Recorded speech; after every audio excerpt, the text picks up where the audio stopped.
Thank you very much. This is my first North American conference on video game music. I'm extremely pleased and proud to be here, and I'd like to thank everybody who's presented over the weekends and, of course, the masterminds that have been involved in arranging all of this.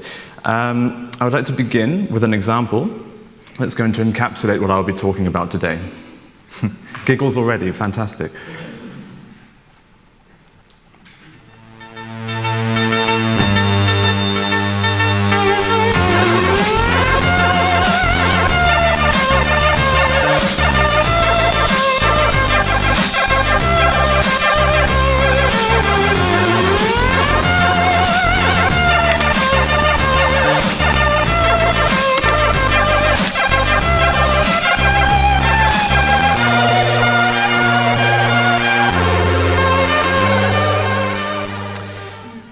Nice to see some smiles as well erupt across the audience. So that was a Commodore 64 music tracker arrangement of David Bowie's Starman by a demo scene artist under the name of Rock. We recognize the tune as Starman, but its arrangement, its character, and microchip sound now reach out into a distinctly different subcultural context. Bowie's Starman has been recontextualized and transformed through the mediation of the Commodore 64's SID chip to become a chiptune.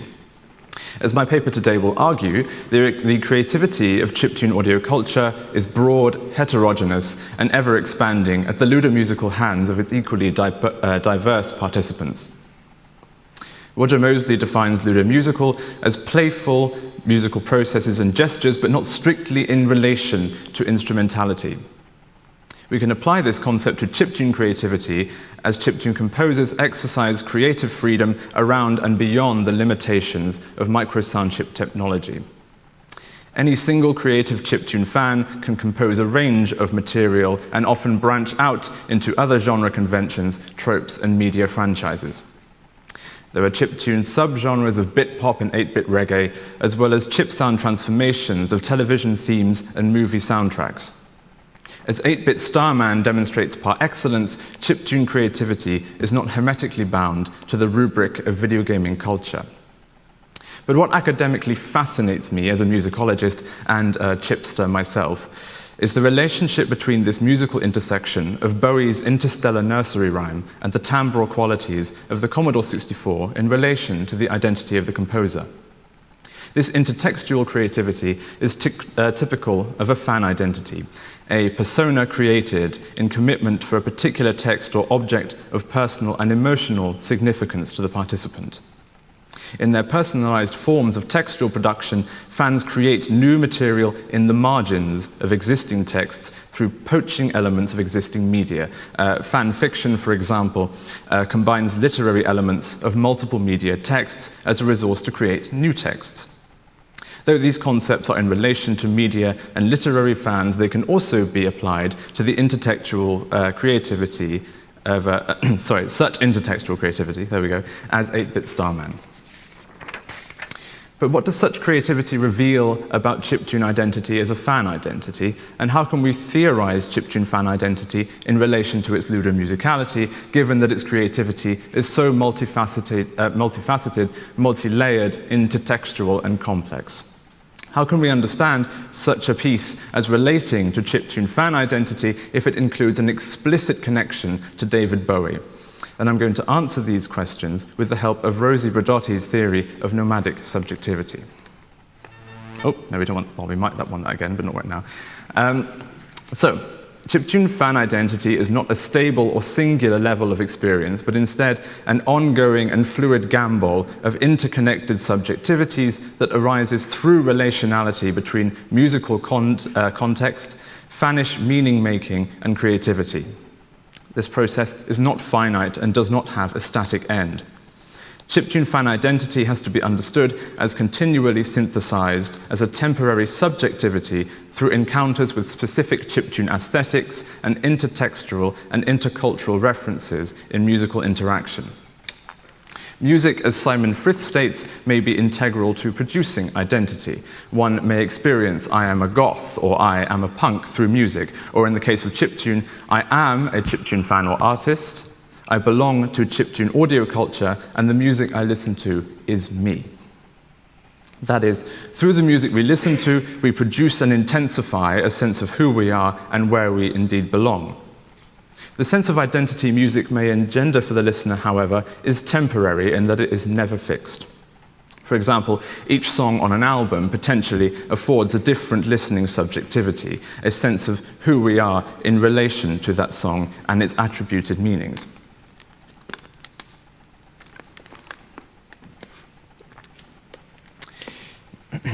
Such musical interaction, which Christopher Small frames as musicking, sets up relationships of meaning, and such relationships may involve fannish identity narratives.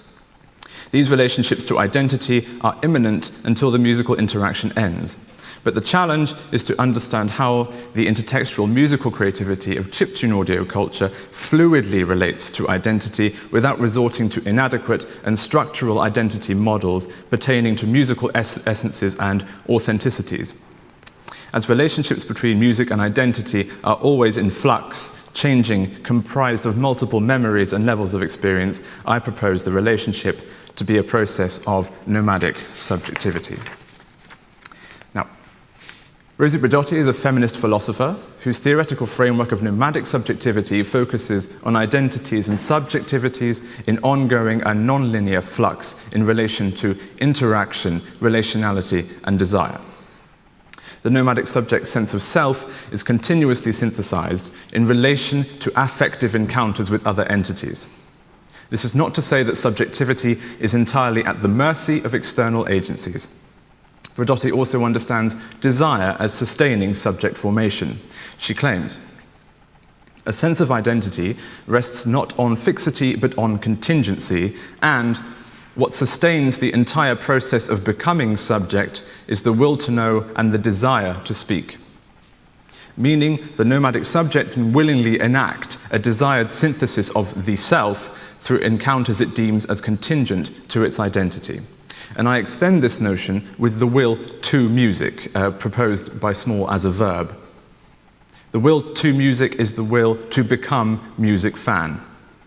This synthesis of the self, as I alluded to earlier, is temporary, as the nomadic subject is never fixed by these syntheses of encounters and desires. How then can we relate Braidotti's notion of nomadic syntheses of identity to the intertextual chiptune creativity and furthermore chiptune fan identity? Using Braidotti's nomadic subjectivity, my PhD thesis contends that chiptune subjectivity is reliant on both an affective encounter, chiptunes in this case, and also that chiptune composers can tailor or influence the encounter in the form that subjectivity, excuse me, that was weird, subjectivity may take. So while chip musical encounters may be essential for the chiptune fan to feel who they are or to which subculture they belong, chiptune composers are capable of tailoring this sensation in composition, through compositional choices. I argue that this process takes place through the interaction of two main vectors. The first is the construction of subjectivity through the affective agency of chiptune encounters. The second, the vector of fannish yearning, which is the influence of the chiptune artist's desire as how they wish to produce and enact their sense of identity on their compositional practice. So then, three important questions can demonstrate what I mean here. What do I mean by chiptune subjectivity in relation to chiptune fan identity? How is chiptune contingent to the nomadic form of subjectivity? And finally, how do chiptune composers influence the construction of subjectivity in relation to their sense of identity? I will firstly demonstrate how I theorize chiptune subjectivity and how it is formed nomadically through musical networks. Secondly, I will outline how these networks are, in turn, influenced by chiptune fan compositional choices based on subjective notions of their subcultural identity narratives.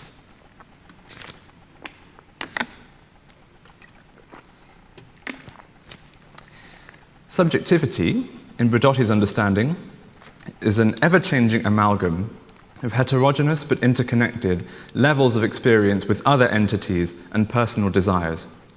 It is therefore important to establish that at any given time, subjectivity does not operate at a single level of experience or memory, but is instead constructed as an interconnected amalgam of different experiences, memories, and emotional connections. Furthermore, subjectivity is comprised of post-human elements, meaning that they can consist of experiences with human and non-human entities. And being nomadic, these amalgams of subjectivity are continuously shifting in their collective makeup. In the context of chiptune as a music fan identity, the amalgam of entities I refer to here are musical, non-musical, human, and non-human actors. This notion has been theorized by Isabella van Elferen and Charlie Blake in their application of Latourian actor network theory to musical listening. Expanding ANT to incorporate musicology, they contend that musical and non-musical actors such as melody, rhythm, timbre, harmony, articulation, and technological mediation all converge in musical encounters and all have an impact upon the listener's subjectivity. The subjectivity of the human listener as an actor within the network is demarked by an encounter with all the actors in a musical network, not only the musical ones. So for chiptune, we can understand that these actors may include 8-bit or 16-bit timbral qualities. Chiptune technology becomes a non-human and non-musical actor in the network. Hearing, for example, that a chiptune is composed using the NES chip also contributes to subjectivity formation as an encounter. The listener would encounter the sound-mediating agency of the NES chip as a non-human actor in the network, allowing for the listener to not only characterize or categorize the chiptune, but also construct subjectivity upon how they personally relate to this encounter. It is furthermore necessary to involve non-musical human and non-human actors as part of subjectivity formation to understand how subjective musical meaning-making arises. These can include memories, nostalgia, self-identification, video gaming pleasures, and subcultural capital. All of these elements are triggered and furthermore become interconnected through chiptune interaction. Any convergence of these heterogeneous actors, musically and culturally intertextual, all contribute to the ephemeral construction of subjectivity, as the encounter of these musical networks is affective, and the listener relates to the encounter through memory and identification, constructing a subject position through the agency of these relations. Latourian actor network theory is akin to Braidotti's nomadic subjectivity in the understanding that the subject demarcation occurs through relational interaction with other entities, including post-human elements. While neither of these theories involves music, they can be applied to the construction of subjectivity in the encounter with musical and non-musical actors. We attribute meaning to them based upon how they relate to our sense of self or our own memories and identity narratives. We may approach media from a sense of who we are, but we are also changed by that encounter. The sound of the Commodore 64, for example, can have a profound meaning for a chiptune fan. The timbral qualities of the SID chip as musical and non-musical technological actors may allow the listener to experience a shift in subjectivity that relates to their sense of identity, as these qualities are important to their sense of who they are. These actors simultaneously change the fan as much as they produce and root them in a sense of identity. Participants reach relationally outward and not solely inward in their formation of chiptune fan identity. They need the music for them to be fans. While chiptune fans may possess a sense of who they are in relation to what they like, they need the affective encounters and transformative agency of musical actor networks. While musical actor networks have their own transformative agency, thus, the listener in turn transforms them with meaning based upon memory and connotation. And I understand the nomadic chiptune subjectivity not as being inherent, stable, or permanent to the fan, but contingent on musical interaction for the listener to become fan in relation to the music that they hear. So now that I've established the external factors that transform chiptune subjectivity, I would like to discuss the role of the internal and influential factors of fannish desires. Which desires play a part in chiptune subjectivity and meaning making, and how are these all mapped in composition? Now, it is not for me to define what we may feel or desire in chiptune musicking, but I would like to argue that the presence of what fan studies scholars theorize as Heimweh is a powerful agency in the process of chiptune subjectivity. The German term Heimweh can be translated as a yearning or homesickness for belonging.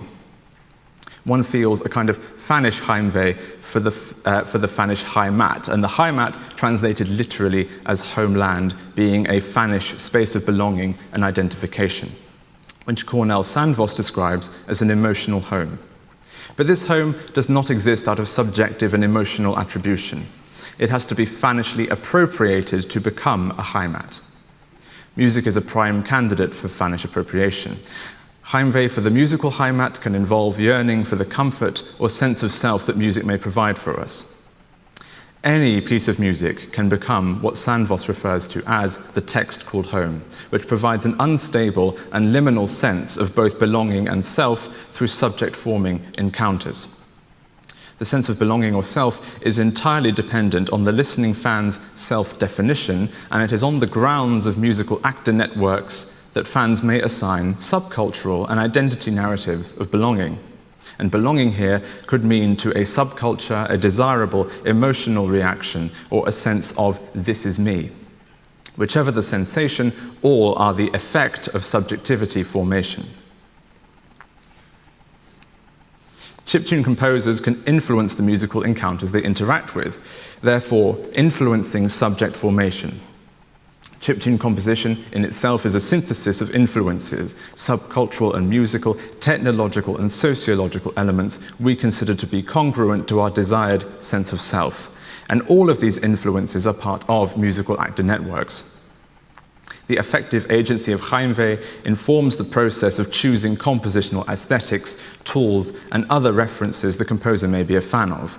But this fannish desire is mostly an unconscious process. Choosing the microchips to hack or emulate the tracker sequences and synthesizers that best produce the desired sound is fannishly reflecting on who I am, what I am a fan of, or where and when do I wish to evoke. It is important to recognize that the composer has influence in deliberately interconnecting musical actor networks as a means of constructing and overlapping subjectivities congruent to their sense of identity. But then this subjectivity, as nomadic, constantly transforms and moves through affective encounters. Such encounters then produce simultaneous processes of reflecting on who we are as fans, but also becoming who we believe we are. Chiptune identity is therefore nomadic in two of the Braidottian senses. Number one, participants are not always chiptune fans. They have to keep becoming chiptune fans through the agency of musical encounters. Number two, chiptune identity is a play of subjectivities constructed of heterogeneous musical, technological, and subcultural tastes and narratives that are contingent to the participant's Heimweh and sense of self. So to summarize the concepts I've presented to you, the final question to draw everything together is, how does the framework of nomadic subjectivity relate to 8-bit Bowie? Intertextual creativity, such as 8-bit Bowie, is a ludomusical example of playfully and nomadically interconnecting multiple subjectivities into a single musical artifact through the agencies of musical and non-musical, human and non-human actors and fannish desire. So whichever the subgenre, whatever the microchip, whether harking back to the golden age of video gaming, chip-tuning the Game of Thrones theme, or coding chipped on Bach, chiptune identity is never obsolete. Thank you.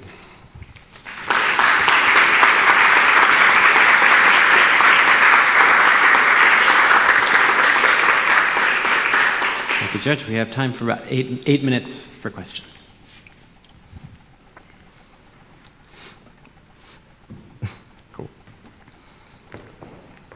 Do we know where the weighted companion cube is? Oh, it's behind Will.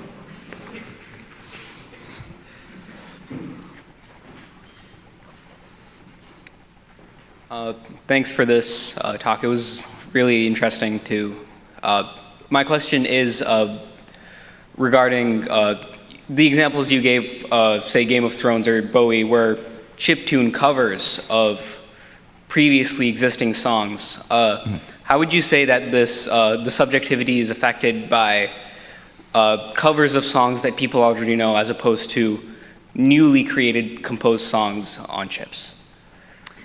Do you mean, so you're relating to intertextual kind of creativity then? Right. Yeah, so that, as I alluded to with 8-bit Bowie, is a kind of play of subjectivities. Now this can be, some people find it clashes, so for example, they say this is not the original, this is really detrimental to the original, so there's a clash there. But sometimes either there's a sense of irony, there's a joy in the bizarreness of it all. So what I would say it is, it's difficult with the Bowie example. I think, yeah, so what it's doing is interconnecting subjectivities that wouldn't normally connect in their cultural spheres. And I think that's where some of the enjoyment comes from, is that kind of mishmash of like those two positions, if that makes sense. All right, okay, thank you. Hi, thanks for this paper. I'm sort of interested in your subjectivity and your subject position here, especially as someone who participates. You compose chip music, right? Right. So you're a composer and presumably a fan and also an academic. And so mixing in these kinds of different subjectivities and different affective encounters, the encounter with us, in this kind of room, in this kind of situation too. So I'm just interested in hearing your position here. My kind of background in chip, Yeah. Where do I begin? I mostly compose on Commodore Amiga tracker software, because I feel that it's through Amiga games I kind of learned my musicality in a way. So the kind of Amiga sound I like to compose with, because I feel that's congruent to who I am in some sense, whatever that may be. But I also like composing chiptune covers as well, and there's also a nostalgia for me, even though I wasn't old enough, and I'm only 25, so exploring what I may feel as nostalgia is something else I want to explore as well. But yeah, through video games, I really learned my musicality, or sense of musicality, particularly in appreciating kind of the timbral qualities of video game sounds. So I think, while I do also appreciate 16-bit FM and 8-bit, I feel the Amiga sound is really congruent. So that's my main compositional outlet. I feel that's me, Cool. Thanks.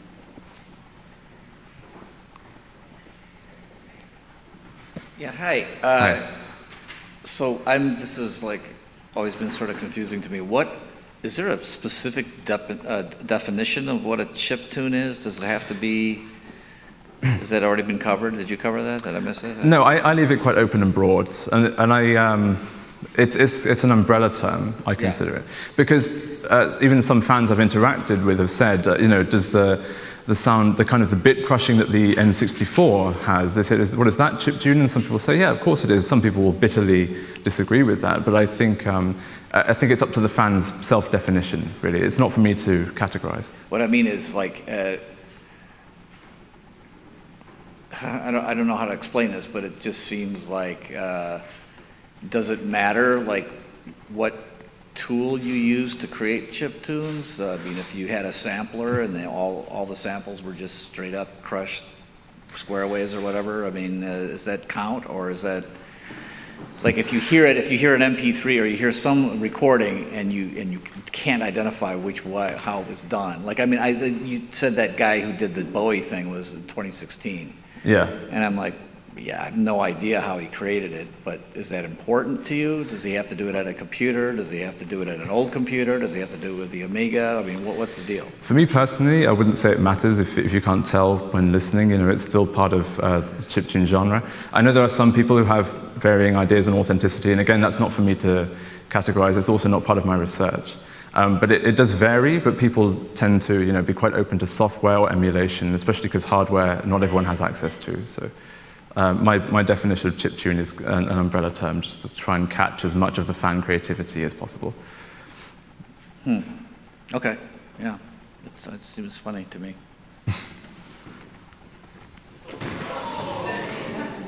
Oh.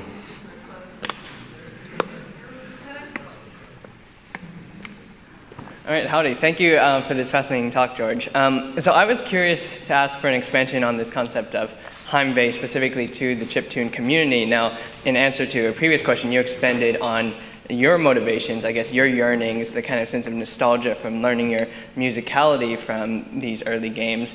What fascinates me is that in the chiptune community, it's not always tied to this nostalgia for video gaming. Sometimes, you've shown a lot of examples that have nothing to do with video games or popular music covers, etc. And sometimes you'll see chiptune makers, chiptune listeners who, don't really identify any particular connection with the game consoles or even that sound, the sounds as coming from the consoles, but just, like the sound for what it's being involved in chiptune now. So I guess I was wondering if you could expand on what is that Heimweh or that yearning for maybe those other people in the community that aren't connecting it to nostalgia for video game playing?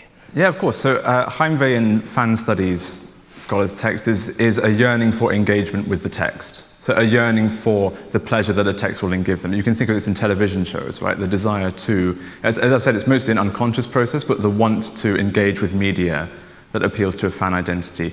Nostalgia also comes under it, but that's like a kind of a different manifestation, and it manifests in a different way for different fans, essentially. But you are right. It's I also, by the way, and this is a bit naughty to plug my research, but I also have a survey still running. If you're interested in talking about your fannish involvement with chiptune, I'd really love to hear what you have to say. Some people really hate the nostalgia label, and some revel in it. But for the people who perhaps don't feel nostalgia, I would say the Heimweh is how they want to, or they have a desire to engage with media that essentially appeals to their sense of self and their identity. That's how it's theorized. So I think it can very much be applied to musical examples as engaging with music that we desire, or at least music that we feel is part of our identity, or at least produces our identity. But what is it that resonates with their identity if they're not connecting that to the the original, I guess, ontological ground of the style, which was the consoles themselves? Interesting question. It's been quite varied in a lot of like the fan voices I have in my thesis is quite varied. But of course, when you ask fans, it's mostly, some people just say, I just like it. Some people say, oh, it's unique, it's authentic, it's raw, which also come under nostalgia in a way. But I also think, and I was discussing, I don't think he's here, he asked, is there a difference between the nostalgia that people who lived through those ages experience and younger fans? But I've also encountered fans as young as 18 who say they feel nostalgia, which is really curious, and of course that's something, but I think it's akin to, for example, goth subculture, which has nostalgia for Victorian aesthetics, but nobody was there, for example. But you pick and take bits of Victorian aesthetics. You have nostalgia for the clothing, the absinthe, the architecture, and not cholera. So you kind of, as far as I'm aware, I can't speak for all goths, but I think my supervisor's watching as well, so I've got to be kind to the goths. Hello, darling. I think it doesn't have to be nostalgia as in a yearning for childhood. It could be a participatory fantasy. So who knows, in 50 years, chiptune might be something that is participated in the same way as goth. It's a fantasy time space that's engendered and given temporary stability through music. Thank you so much, George. Thank you.